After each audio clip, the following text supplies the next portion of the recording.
There is a secret in this story that most people won't see coming, and when it finally comes out, everything changes. Nobody wanted to help the old man at the bus stop. He had $1 in his pocket, a torn jacket, and shoes held together with tape. 12 people walked past him in the rain. But when a young woman named Grace stopped, she did something that nobody expected. And what that $1 set in motion, well, let me tell you, because you're not going to believe it. Good to have you here, friends. Please like, subscribe, and hit that bell. Tell us where you're joining from in the comments. Atlanta, London, maybe Ghana or Barbados. We're curious. Now, you might be wondering why I'm telling you about $1. One single dollar. But let me tell you something, friends. This dollar changed 2 lives, and it started with a man named Earl. Poor Earl. Bless his heart. Let me tell you about him. Earl Mosley was 69 years old. He was a thin man. Skinny, really. The way a man gets when he hasn't been eating enough for a long time.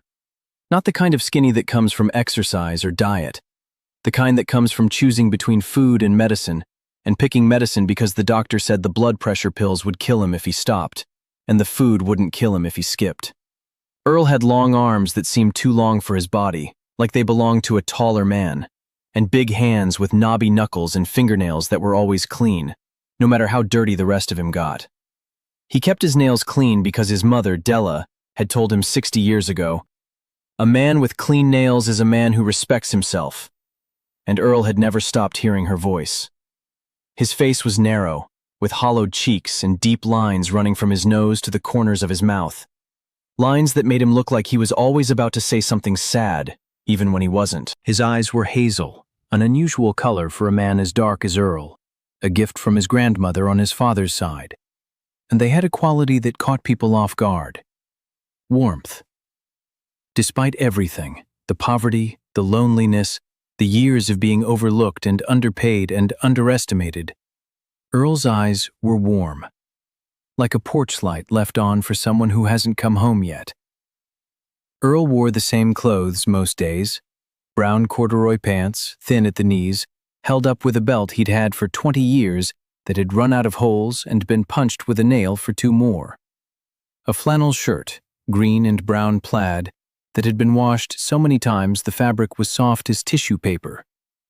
A jacket, dark blue, nylon, with a broken zipper that he kept closed with a safety pin at the chest.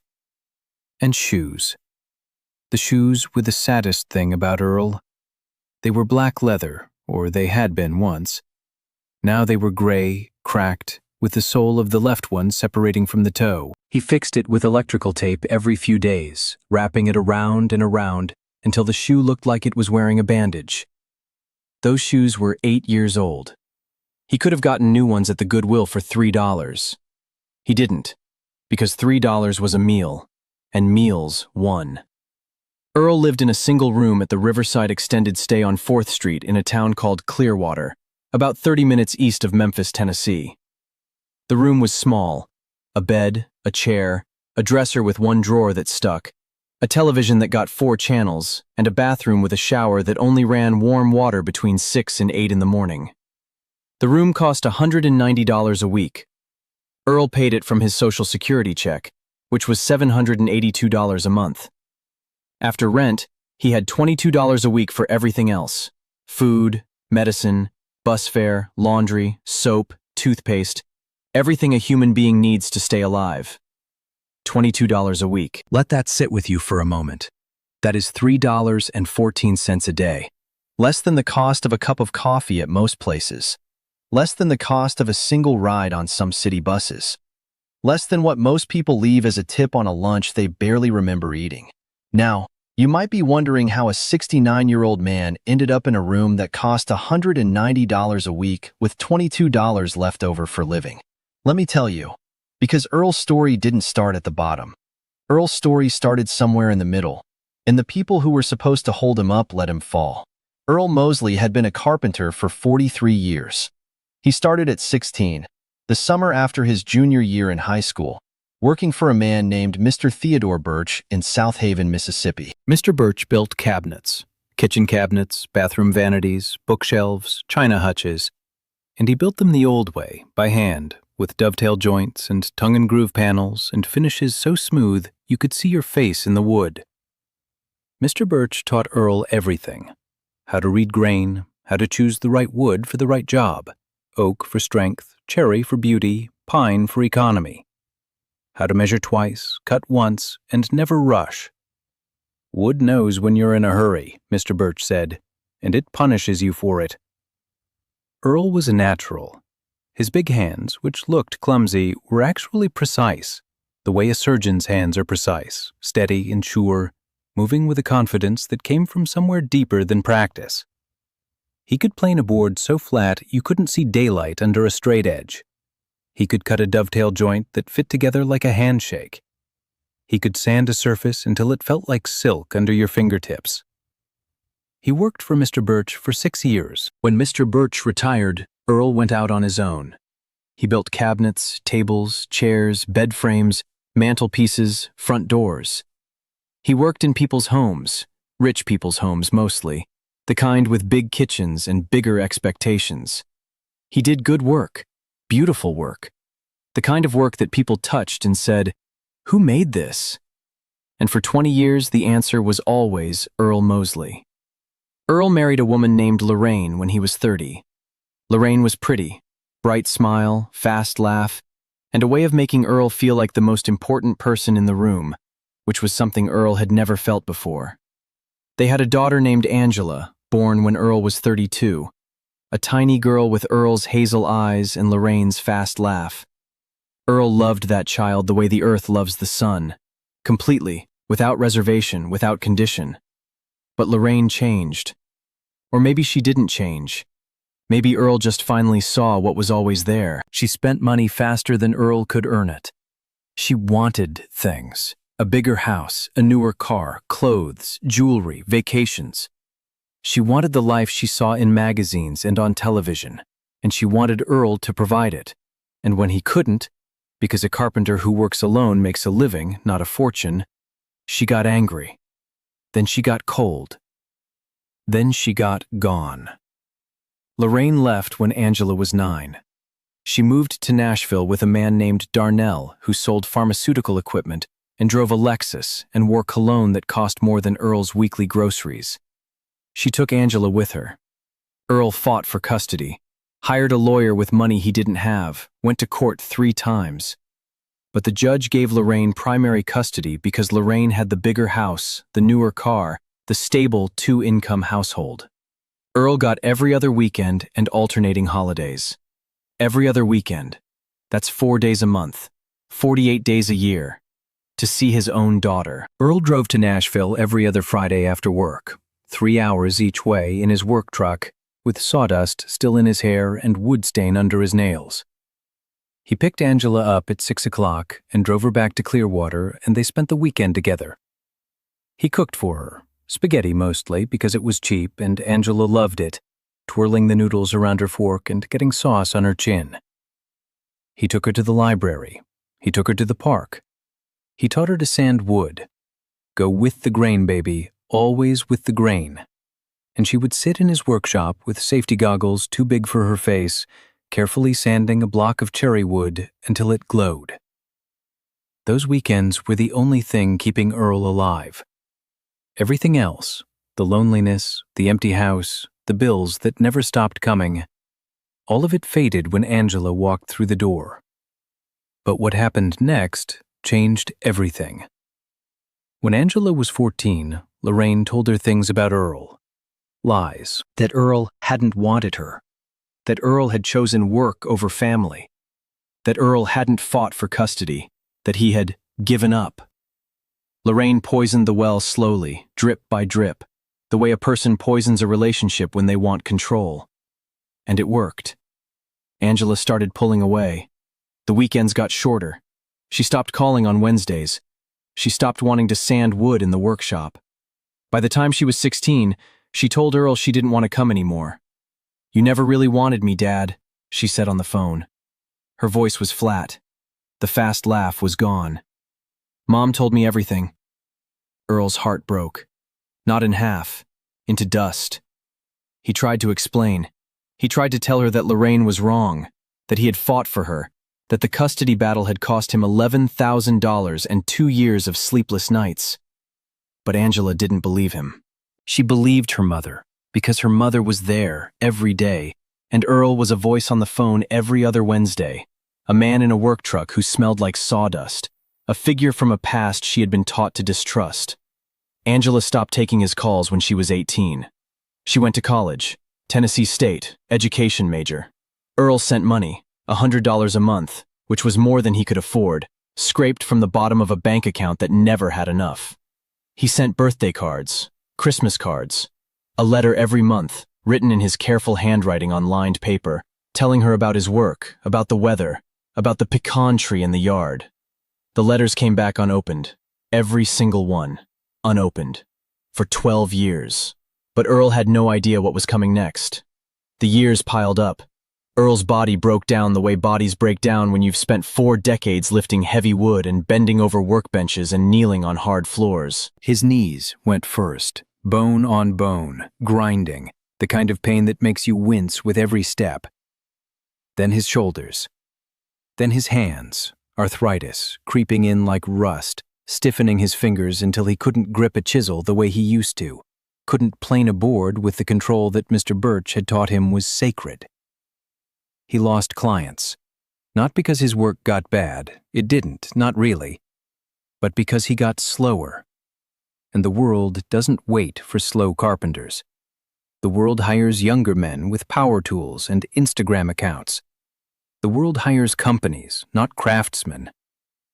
Earl watched the jobs dry up like puddles in July, slowly at first, then all at once. At 62, he sold his tools, all of them. The hand planes, the chisels, the saws, the clamps, the workbench. The workbench Mr. Birch had given him 46 years ago, a beautiful piece of heavy maple, smooth from decades of use. He sold it all for $600 to a man who ran a used tool shop on Highway 78. The man said, "These are good tools." Earl said, "I know." He moved into the Riverside extended stay. He applied for Social Security. He rode the bus to the Dollar General for groceries. Canned soup, bread, peanut butter, the bananas that were turning brown because they were cheaper. He took his blood pressure medicine every morning with a glass of tap water. He kept his nails clean. He read the newspaper at the library on Tuesday and Thursday mornings because the library was warm and the chairs were comfortable and nobody asked him to buy anything. And he held on to $1. One single dollar bill that he kept in the front pocket of his corduroy pants, folded in half, soft and worn from being touched so many times. It was the last dollar from his last job. A cabinet repair for a woman named Mrs. Tillman on Oak Street. A small job, $50. The last $50 Earl Mosley ever earned as a carpenter. He spent 49 of those dollars on rent and medicine and bus fare. He kept the last one. He kept it because it meant something. It meant he had worked for it. It meant he had earned it with his hands. It meant he was still, somewhere inside the poverty and the loneliness and the broken body, a man who could make something out of nothing. That dollar was proof. Proof that Earl Mosley existed. Proof that he mattered. And that is the thing about a person's last dollar. It's never just money. It's identity. It's dignity. It's the last brick in a wall that's been crumbling for years. Now here is where the story takes a turn that nobody saw coming. It was a Tuesday evening in October. The sky was gray and heavy, and the rain was coming down hard. The kind of cold autumn rain that gets through every layer and sits in your bones. Earl was standing at the bus stop on MLK Boulevard, waiting for the number 12 bus back to the extended stay. He was wet. His jacket was soaked through. The nylon didn't keep water out anymore, hadn't for years. His shoes were wet. His pants were wet. The tape on his left shoe was peeling from the rain, and his sock was getting soaked through the gap. The bus was late. 20 minutes late, which happened often enough that Earl didn't bother being upset about it. He just stood under the small plastic shelter and watched the rain and tried not to think about how cold he was. That's when he saw her. A young woman was sitting on the bench inside the bus shelter. She was about 25, small, maybe 5'3", with dark skin and hair pulled back in a ponytail that was coming undone from the rain, wet strands sticking to her neck and her forehead. She was wearing a thin coat, A windbreaker, really, the kind that's fine for September but useless in October rain, and sneakers that were soaked through, the canvas dark with water, the laces muddy. She had a backpack on the ground beside her, one of those cheap ones from Walmart, purple, with a broken strap that she had knotted together, and a child on her lap. The child was a little girl, maybe 3 years old, wrapped in a blanket. A thin receiving blanket, pink, the kind you get at the hospital when a baby is born, and then use for years afterward because it's the softest thing you own. The blanket was damp. The child was shivering, small, whole body shivers that made her teeth click together. The woman was holding her tight, pressing the girl's face against her chest, wrapping her arms around the blanket, trying to create warmth from nothing, from love and body heat and desperation. The woman's eyes were red. She had been crying. Not the loud, dramatic kind of crying, the kind that makes noise and draws attention. The quiet kind.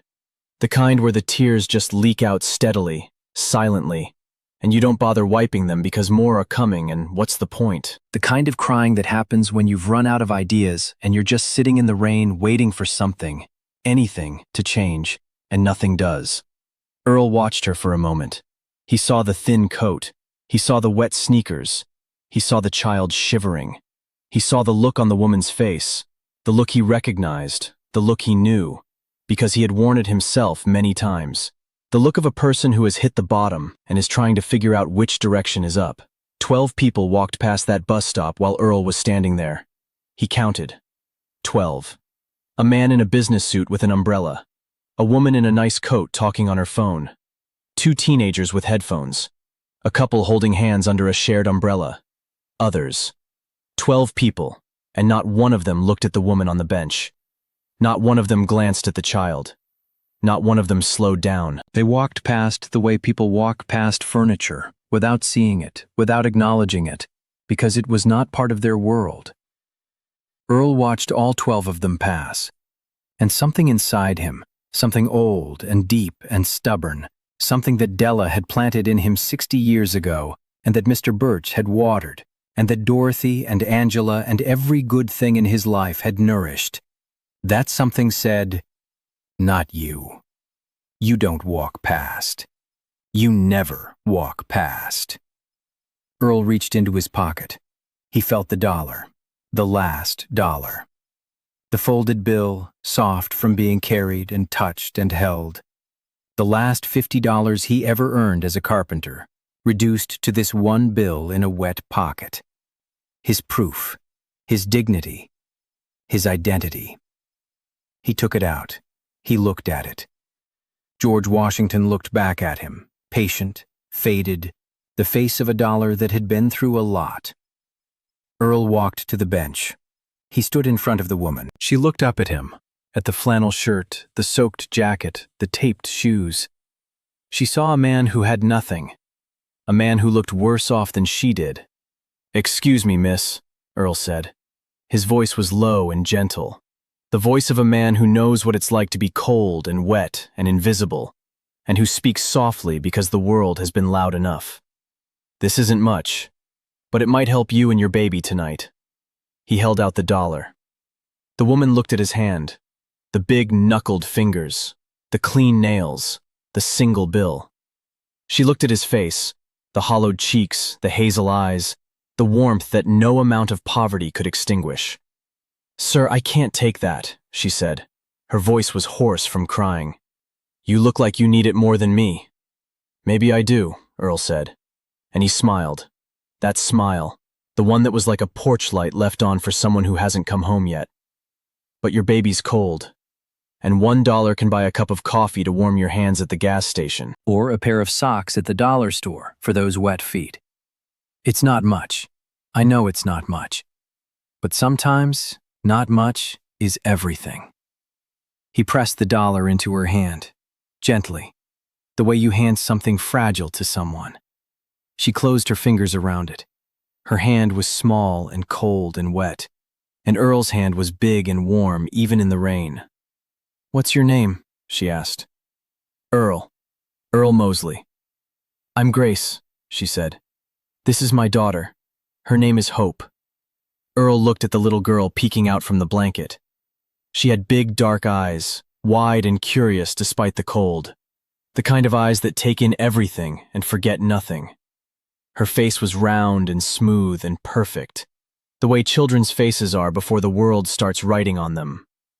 "Hey there, little one," Earl said softly. He reached into his shirt pocket and pulled out a peppermint, the one he always kept there, the way his mother Della kept them, the way his grandmother kept them before that, the way kindness carries itself forward through generations like a seed passed from hand to hand. The wrapper was slightly damp from the rain, but the candy inside was fine. He held it out. Hope looked at the peppermint. She looked at Earl. She looked at her mother. Grace nodded. Hope's small hand came out of the blanket and took the candy. She unwrapped it carefully, with the serious concentration of a 3-year-old doing something important, and put it in her mouth. She smiled. A tiny, shivering, gap-toothed, beautiful smile. And that smile, can you believe it? That smile was worth more than every dollar Earl Mosley had ever earned or lost or given away. That smile was the whole world. The bus came. 12 minutes late, headlights cutting through the rain, brakes hissing on the wet road. Earl picked up Grace's backpack with one hand and helped her stand with the other. Grace held Hope tight against her chest and walked to the bus door. Earl followed. The driver, a heavy man with tired eyes and a name tag that said Carl, looked at Earl and said, $1.50. Earl didn't have it. He had given away his last dollar. His pocket was empty for the first time in months. He stood at the top of the steps, the rain dripping from his jacket onto the bus floor, and he had nothing. Grace heard. She turned around on the steps above him. She looked at him. Then she reached into her pocket and pulled out the dollar. Earl's dollar. "I'll pay for both of us," she said. "That's yours," Earl said. "You gave it to me. Now I'm using it to take care of you. That's how it works."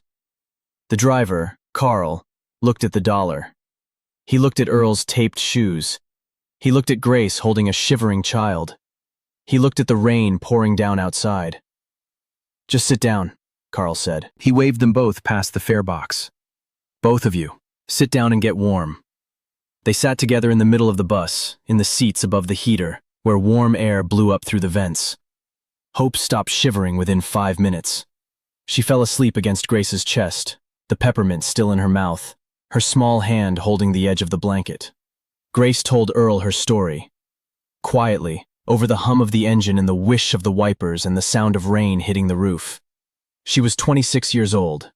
She grew up in Clearwater, went to community college for a year, dropped out when she got pregnant.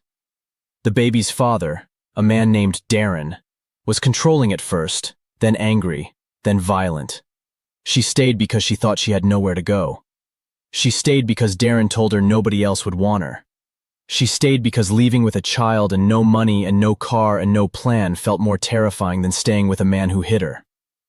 2 weeks ago, she left. Packed a bag at 2 in the morning. One bag, the purple backpack, with diapers and a change of clothes for Hope, and nothing for herself, and walked 3 miles to the women's shelter on Broad Street. The shelter was full. They put her on a waiting list. She stayed with a friend, a woman named LaToya, who had a 1-bedroom apartment and a landlord who didn't allow overnight guests. After 5 days, LaToya's landlord found out and said Grace had to go. She had been on the bus all afternoon, riding back and forth across town, staying warm. The dollar Earl gave her was the first money she had touched in 2 weeks. Earl listened. He didn't offer advice. He didn't try to fix it. For once in his life, there was nothing he could fix with his hands. He just listened, the way a good carpenter listens to wood before he cuts. Carefully, patiently, hearing what's underneath the surface, respecting the grain. When they got to Grace's stop, Earl helped her off the bus. He carried the backpack to the shelter entrance. A woman inside opened the door and said, "We have 1 bed left." Grace turned to Earl. She was crying again. "Thank you," she said. "For the dollar. For listening. For the peppermint." Earl touched the brim of his cap, an old gesture from another time, the kind of thing men used to do. "You take care of that baby," he said. "She's got a good mama." He walked back to the bus stop. He waited 40 minutes for the next bus. He rode it home. He went to his room at the extended stay. He took off his wet shoes and set them by the heater to dry. He sat on the bed. His pocket was empty. No dollar, no peppermint, no nothing. He had never felt richer. But the biggest secret hadn't come out yet. 3 weeks later, Earl was sitting in the library reading the newspaper when the librarian, a woman named Mrs. Howell, tapped his shoulder. "Mr. Mosley, there's a woman here looking for you." Earl looked up. Grace was standing at the library entrance, holding Hope on her hip. But Grace looked different. She was wearing clean clothes, her hair was done, her eyes were clear, and she was standing next to a woman Earl didn't recognize. An older woman, about 60, wearing a gray suit and a name tag that said, Patricia Holland, Director, Second Chance Foundation. Grace sat down across from Earl. She was smiling. That same smile from the bus stop, the one that wasn't hopeless. "Earl," Grace said, "I need to tell you something. The night you gave me that dollar, I made a phone call. I called my grandmother. I hadn't talked to her in 2 years because my ex wouldn't let me. But I used the dollar to buy a minute on a payphone. They still have one at the shelter on Pine Street. And I called her. She drove 6 hours from Alabama and picked me up the next morning." Earl blinked. "Your grandmother came?" "She came, and she brought me to Patricia." Patricia Holland stepped forward. She shook Earl's hand, firm, warm, the kind of handshake that Mr. Birch would have approved of. "Mr. Mosley," Patricia said, "Grace told me what you did. She told me about the dollar and the peppermint and the bus ride. She told me about your shoes." Patricia looked down at Earl's taped shoes. "She also told me something else. She told me you're a carpenter." "Was," Earl said. "I was a carpenter." "Grace showed me a photograph of a cabinet you described to her on the bus. She looked it up online, Mrs. Tillman, on Oak Street. That cabinet is extraordinary work, Mr. Mosley. Hand-cut dovetails. That's a dying art." Earl stared. Nobody had called his work extraordinary in a very long time. Patricia sat down. "The Second Chance Foundation runs a vocational training program. We teach trades to people rebuilding their lives. Carpentry, plumbing, electrical, masonry. We've been looking for a carpentry instructor for 8 months. Someone who knows hand tools. Someone who can teach the old way. Someone patient." She paused. "Grace said you're the most patient man she's ever met." Earl looked at Grace. Grace was crying again. The good kind, the kind that comes with a smile. "I'm 69 years old," Earl said. "My hands aren't what they were." "We don't need your hands, Mr. Mosley. We need your knowledge. We need what's in your head and your heart. Can you teach a 20-year-old how to read grain? Can you teach someone to measure twice and cut once? Can you teach them that wood punishes you when you rush?" Earl's eyes went wide. Those were Mr. Birch's words. His words. Words he had carried for 53 years. "Yes," he said. "I can teach that." He started the following Monday. Patricia picked him up at 8 o'clock. She drove a white Honda with a Second Chance bumper sticker, and she took him to the workshop. The Second Chance Foundation workshop was in a converted warehouse on Jefferson Avenue, a big brick building that used to be a printing press in the 1960s. Patricia's team had renovated it. New lights, new electrical, concrete floors sealed and polished, wide garage doors that could open to let in the breeze on warm days. The walls were lined with tool racks, handsaws, chisels, planes, hammers, squares, clamps, organized by size and type, each one in its place, each one clean. Workbenches ran along both sides of the room, solid, heavy, made of maple. And the smell. The smell hit Earl the moment he walked through the door. Sawdust, pine, oak, cherry, the sweet, warm, unmistakable smell of fresh-cut wood, the smell that had been the soundtrack of Earl's life for 43 years. Earl stopped in the middle of the workshop. He stood still. He breathed in. He closed his eyes. The smell filled his chest, his throat, his head. It was like coming home, not to a house but to himself, to the version of himself that existed before the arthritis and the poverty and the extended stay and the taped shoes. The version that built beautiful things and knew his worth. He opened his eyes. They were wet. Patricia was watching him. She didn't say anything. She just handed him an apron, a new one, canvas, with the Second Chance logo on the front. And she said, "Welcome home, Mr. Mosley." They gave him a class of 8 students, young men and women, most in their 20s, a few older. They came from hard places, every one of them. Terrell, 22, had done 3 years in prison for armed robbery and had a tattoo on his forearm that said, "Survive."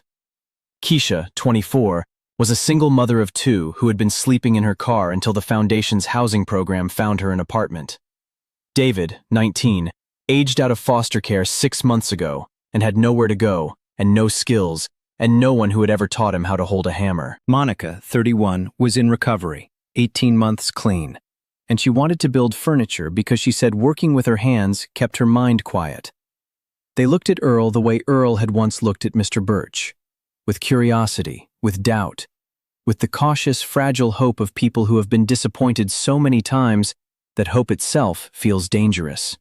Earl picked up a hand plane, an old one, a Stanley No. 4, the same model Mr. Birch had used, with a wooden handle worn smooth from decades of grip. His arthritic fingers wrapped around it. The joints protested, a sharp, familiar ache that ran from his knuckles to his wrist. But the knowledge was still there, in his muscles, in his bones, in the 53 years of practice that lived in his hands like music lives in a pianist's fingers long after the concert is over. He set the plane against a piece of rough red oak, a board about 3 feet long, unfinished, covered in saw marks and mill grain. He positioned his feet. He leaned forward. He pushed. The blade bit. A thin, perfect curl of wood rose from the surface, translucent, golden, curling back over the plane like a ribbon. It fell to the floor without a sound. The students watched. Nobody breathed. Earl did it again. Another curl. Perfect. Then again, and again.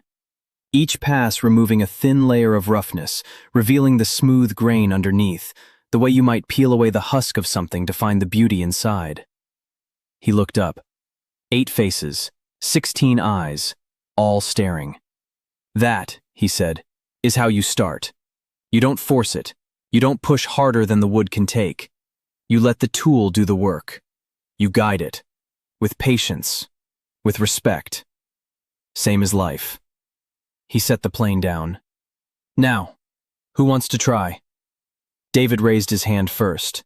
The kid from foster care, 19 years old, who had never held a tool in his life. He stepped up to the workbench like he was approaching something that might bite him. Earl handed him the plane. "Hold it here," Earl said, placing David's hands. "One hand on the knob, one on the handle. Fingers relaxed. Don't choke it." David pushed. The blade skipped. The wood gouged. "That's okay," Earl said. "Again, lighter. Let the plane's weight do the work. You're just steering." David tried again. The blade caught. A curl rose, thin, ragged, breaking apart, but a curl. Wood coming off wood, something happening. David looked at the curl on the floor. He looked at Earl, and something changed in his face, something small and quiet. The first flicker of the idea that maybe he could do something. Maybe he could make something. Maybe he wasn't just a kid nobody wanted, a kid the system threw away. Maybe he had hands that were good for something. "There it is," Earl said. He put his hand on David's shoulder, the big, rough, clean-nailed hand of a man who had spent his whole life building things for other people. "Now do it 100 more times, and it'll start to feel natural. Do it 1,000 times, and you won't even think about it. Do it 10,000 times, and people will call you a craftsman." David picked up the plane. He pushed again. Earl taught every day from 8 to 4. He taught hand tools, planes, chisels, saws, spokeshaves, rasps. He taught joinery, mortise and tenon, dovetails, box joints, half-laps. He taught finishing, sanding, staining, sealing, the long, patient process of taking raw wood and turning it into something that glows. He taught the way Mr. Birch taught, with demonstration, with patience, with the steady expectation that every person in the room was capable of excellence if somebody just showed them how. And they responded. Not immediately. Trust takes time, and these were people who had been given very little reason to trust. But week by week, Class by class, they opened up. Terrell, who came in angry and left every day a little calmer. Keisha, who was so careful with her measurements that Earl said she had the precision of a surgeon. David, who fell in love with dovetails and spent his lunch breaks practicing until his joints were tight enough to hold without glue. Monica, who built a jewelry box for her mother, the mother who had stood by her through rehab and recovery, and cried when she sanded the last surface smooth. 4 months later, Earl's life was unrecognizable. The foundation gave him a salary, not a lot, but enough. Enough for a real apartment, a one-bedroom on 2nd Street with a kitchen and a bathroom and a heater that worked all day, not just in the morning. Enough for new shoes, plain black ones, nothing fancy, but solid. No tape, no gap. The foundation also gave him health insurance, which meant he could see a doctor regularly, which meant his blood pressure was under control for the first time in years. But the biggest change was the students. 8 became 12, 12 became 20. Word spread that the old man at the Second Chance workshop could teach you to build furniture that looked like it came from a museum. Young people came from across the county. Some stayed a few weeks, some stayed months. Terrell stayed a full year and built a dining table out of walnut that was so beautiful the foundation put it in their lobby with a plaque that said, "Built by Terrell Washington, student of Earl Mosley." Earl stood in front of that table with Terrell, and he put his hand on the young man's shoulder. "That's your work," Earl said. "That's your teaching," Terrell said. "Same thing." And then, one Wednesday evening in March, Earl's phone rang. He was sitting on his couch, his real couch, in his real apartment, a place that was his, drinking chamomile tea and reading a biography of Frederick Douglass. The phone buzzed on the end table beside him. He almost didn't answer. He wasn't used to calls, and the flip phone still confused him. He hit the wrong button twice before he got it right.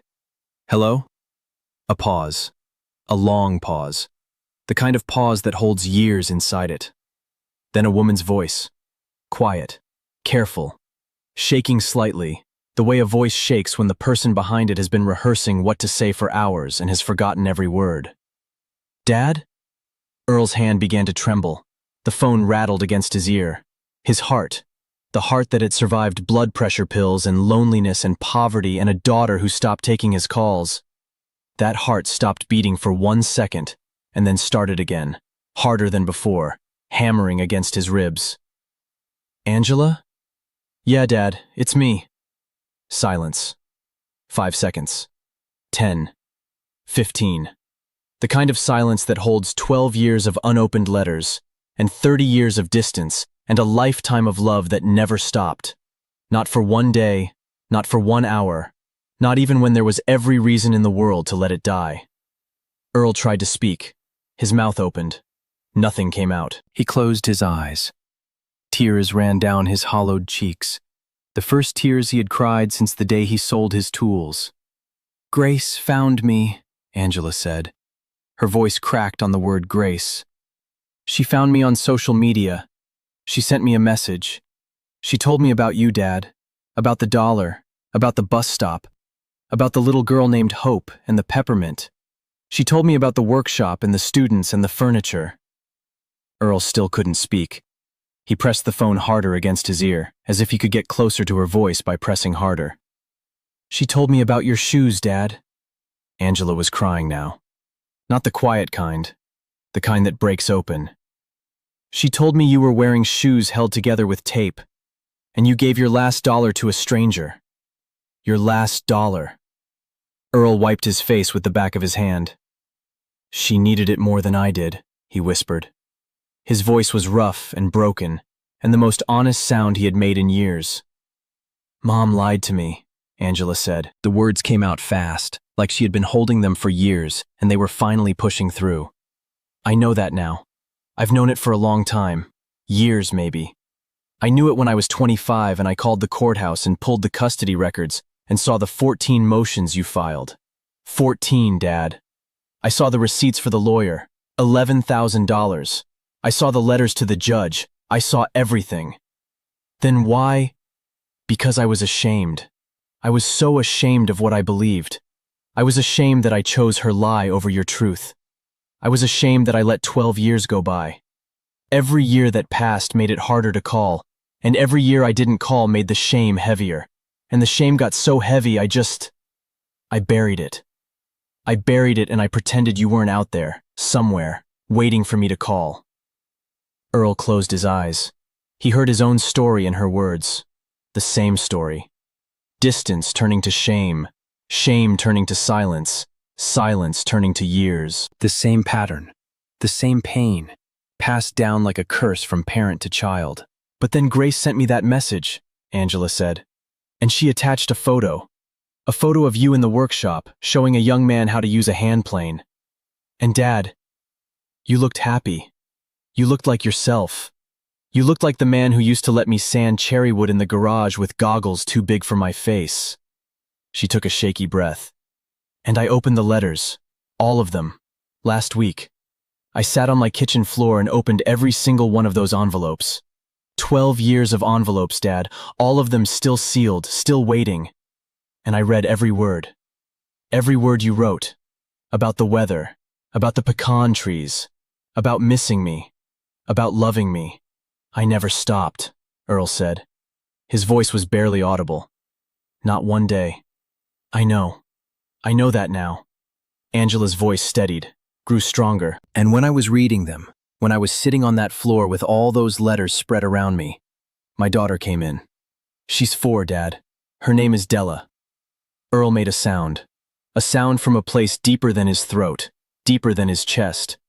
A sound that came from the part of him where his mother's voice still lived, where the smell of peppermint still hung in the air, where the memory of Della, the first Della, the woman who taught him that clean nails meant self-respect, was still alive and warm. Della, he whispered. You named her Della. I named her Della because even when I was angry at you, even when I believed every lie Mom told me, I never forgot Grandma Della. I never forgot the peppermints she kept in her apron pocket. I never forgot the way she said, "You matter," to everybody she met. I named my daughter after that, after the feeling of being told you matter. Earl reached into his shirt pocket. Empty. He had given the last peppermint to Hope at the bus stop 4 months ago. But it didn't matter. The peppermint was never the point. The peppermint was just the vessel, what it carried. I see you, you matter. That was the real thing. And that traveled without candy. It traveled through phone lines and through letters and through the name of a 4-year-old girl in Nashville, Tennessee. Can I come see you? Angela asked. Can I bring Della? Baby, Earl said, and his voice was the steadiest, the strongest, the most certain it had been in 12 years, maybe in his whole life. You come anytime you want. I'll be right here. I'm not going anywhere. I've got a workshop and a couch and a kitchen table I built myself, and I've got all the time in the world. Saturday, Angela said. I'll be there Saturday. I'll be here. He hung up. He sat on the couch. The apartment was quiet. The hum of the heater, the distant sound of traffic on 2nd Street, the soft tick of a clock he'd bought at a yard sale. His phone was warm in his hand. His cheeks were wet. His pocket was empty. He had never felt richer in his entire life. She came that Saturday. She drove 4 hours from Nashville. 4 hours in a silver Honda with a car seat in the back and a box of peppermints on the passenger seat that she had bought at a gas station outside of Jackson, Tennessee, because she remembered, and she wanted her father to know she remembered. She walked up the stairs to Earl's apartment on 2nd Street. She stood at the door. She knocked. Earl opened it. He was wearing a clean flannel shirt, a new one, green plaid, that Patricia had bought him when he started at the workshop. His nails were clean. His shoes were new, plain black, solid, no tape. His hazel eyes were bright and wet and wide. Angela stood in the doorway. She was 37 now, taller than Earl remembered, or maybe he had gotten smaller the way old men do. She had his hazel eyes, those unusual eyes, the gift from his grandmother, passed down and down and down. Her hair was natural, pulled back, and there were strands of gray at her temples that made Earl's heart ache, because those strands of gray were proof that time had passed, real time, years that he couldn't get back. She was holding a little girl by the hand, Della, 4 years old, braids tied with yellow ribbons, big round eyes that were brown, not hazel, but had the same warmth in them, that porch-light warmth that Earl saw in his own mirror every morning. She was wearing a purple dress with flowers on it, and pink shoes that lit up when she walked. She looked up at Earl with the fearless curiosity of a child who has been told good things about the person she is meeting. Angela looked at her father. The thin frame, thinner than she remembered. The clean nails, the new shoes, the warm eyes that had been waiting. 12 years through unopened letters and unanswered phone calls, and the silence that is worse than anger, waiting for this exact moment. "I'm sorry, Daddy," she said. Her voice broke on the word Daddy, the word she hadn't said out loud in 12 years, the word that tasted like spaghetti on Friday nights and cherry wood and safety goggles too big for her face. "I'm so sorry." Earl opened his arms.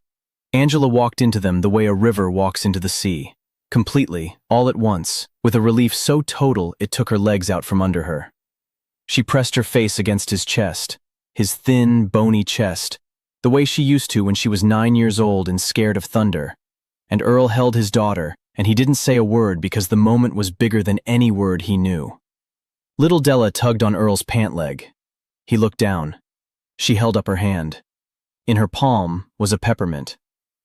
"Mama said you like these," Della said. Earl knelt down, slowly, his knees protesting, but he knelt.